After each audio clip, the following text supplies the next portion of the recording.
Hello friends, I'm Ramu. Welcome back to our channel bullock విహారం. Friends, నేను అనుకోకుండా ఈ 2025 డిసెంబర్ 30వ తేదీన వైకుంఠ ఏకాదశి సందర్భంగా జూబ్లీ హిల్స్లో ఉన్న తిరుమల తిరుపతి దేవస్థానంలో భాగంగా ఉన్న శ్రీ వెంకటేశ్వర స్వామివారిని దర్శించుకోవడానికి వెళ్ళాను. నేను ఈ జూబ్లీ హిల్స్లో ఉన్న దేవాలయానికి వెళ్ళడం ఇదే మొదటిసారి.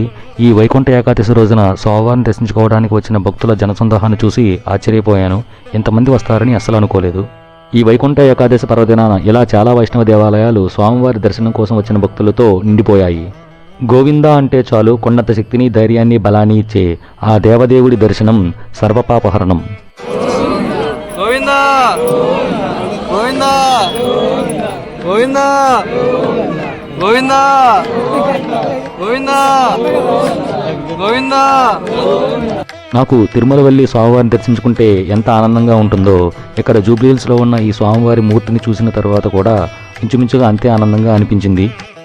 కానీ ఎంతైనా తిరుమలలో ఉన్న స్వామివారి దివ్యమంగళ స్వరూపాన్ని చూడడానికి 2 కళ్ళు సరిపోవు అని అందరికీ తెలుసు. ఎందుకంటే ఆ తిరుమల కొండకి, ఆ తిరుమల పుణ్యక్షేత్రానికి అంత విశిష్టత సంతరించుకుంది.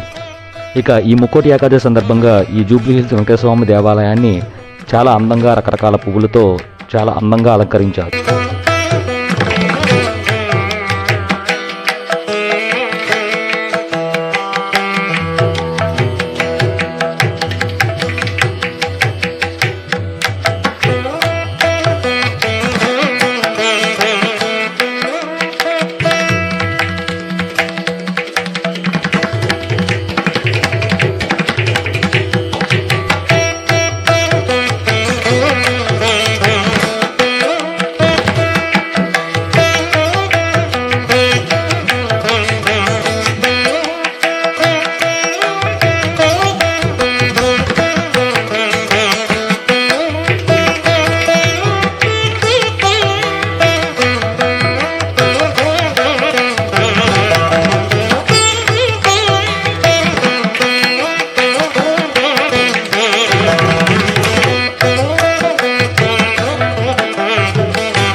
స్వామివారిని దర్శించుకుని బయటకు వచ్చిన తర్వాత బయట ఆవరణలో తిరుమల తిరుపతి శ్రీ వెంకటేశ్వర స్వామివారి లడ్డు ప్రసాదాన్ని అమ్ముతున్నారు. ఒక మనిషికి ఒకటి మాత్రమే. లడ్డు 50 రూపాయలు.